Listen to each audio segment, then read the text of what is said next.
Okay. All right. All right. Okay. Hi, you're watching Dante's Boxing Nation.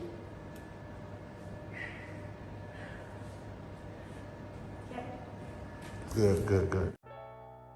April 22nd, Tank Orion, what do you think? I got Ryan. Why? I'm a rangy fighter, man, and I'm always going for the underdog. Ryan definitely the underdog in this fight. I just like the underdog, you know. It has nothing to do personally with Ryan and you know, race or black and Mexican. I don't care about none of that. It's nothing to do with that. I just like the underdog, you know. I think it's Ryan's chance to do what he got to do, but I think he'll beat Tank? No.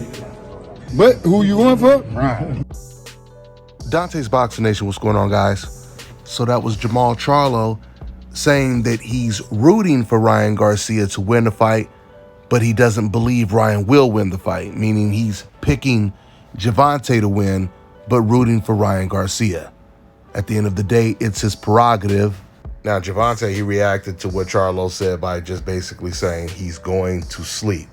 I've always told you guys there is a difference between who you're rooting for and who you think is going to actually win the fight. People always get those mixed up.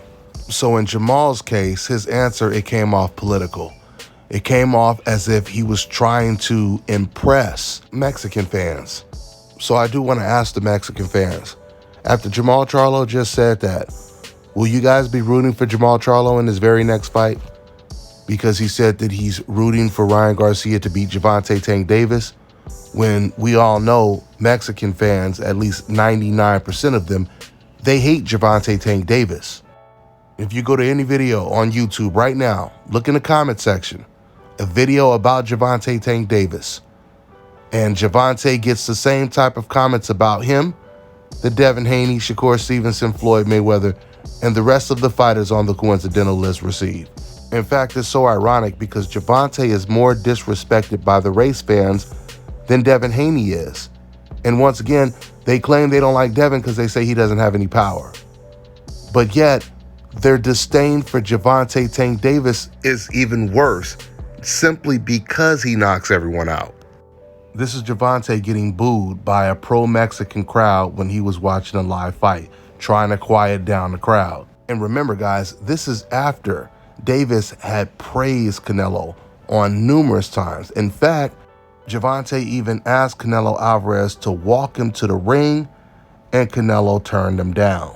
Davis also wanted to wear Canelo Alvarez gloves, and Floyd Mayweather had to talk him out of it, telling Gervonta, why do you want to wear Canelo Alvarez's gloves when he's rooting against you in this fight in particular? When Jermell and Jermall were going back and forth, Jermell, he would say on his Instagram, he said, hey, you guys don't have to hate on me. You guys don't have to worry. I don't have any Mexican opponents in my division. And then he said, Viva Mexico. So once again, Jermell, he was trying his best to plead with the Mexican fans. You guys don't have to hate me so much. You don't have to worry about me beating one of your countrymen.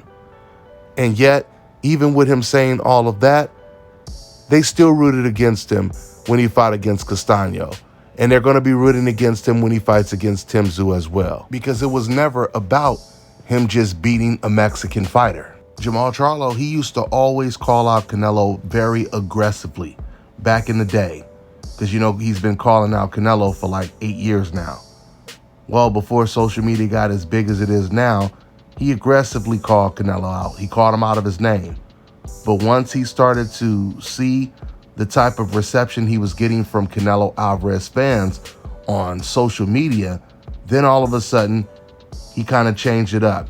He didn't really want to mention Canelo Alvarez's name too much anymore, and he said he don't even really care if the fight happens, and then he started praising Canelo. Then both him and his brother, they continued to praise Canelo. And yet, all of the love that they've shown Mexico and Mexican fighters, it still has not been reciprocated by Mexican fans. I mean, at the end of the day, you can root for whoever you want to root for, but it should be for the right reasons. You shouldn't be saying something just because you think that's the right answer. It should come from your heart when you say it.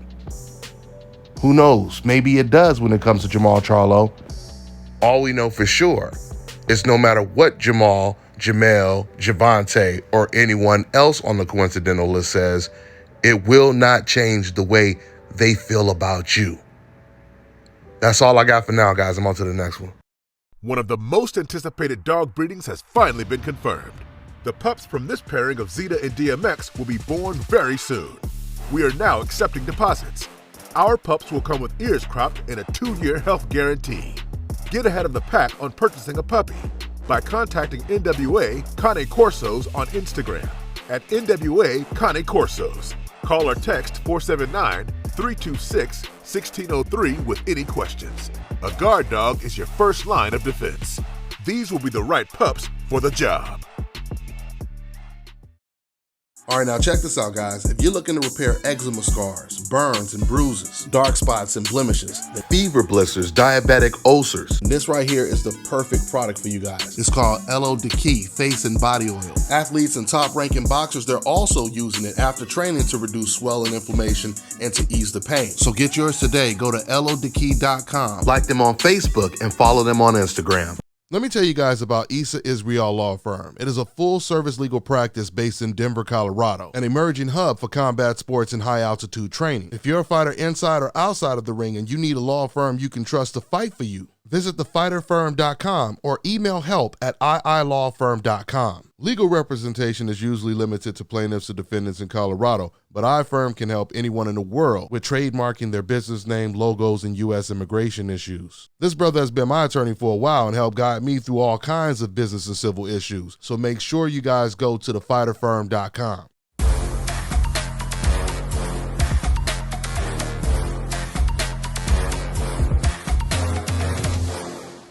My name is Chris, and I'm all the way here from Anchorage, Alaska at Scalp Carolinas, and I'm here for my second treatment of SMP. Well, I was sitting at home one day and going over my Facebook page, and they have different, like advertisements popping up, and I saw one for SMP. And I saw some pictures of some guys, a before and after, and I was looking at that, and it caught my attention. So I Googled it. SMP, nothing showed up in my area. So, I did a little more research, and all of a sudden, Scalp Carolinas popped up in the web browser. So I started watching his videos and seeing all the reaction from all the other people. We talked on the phone, we made appointments and everything. I sent him pictures, and he looked at them, and I was like, "Can you fix this?" And, he pretty much said, "No problem." My first session, he made me feel extremely comfortable. It was almost like I was talking to family. He started, and during the whole treatment, we talked and, about our families and our life, and, and things that he does and things that I do. And before I know it, the first session was over. When you see someone doing something that they love, as much as I see Enoch Glover love what he does, it shows in his work. I wouldn't point anyone in any other direction but here to North Carolina, Scalp Carolinas, to get this done.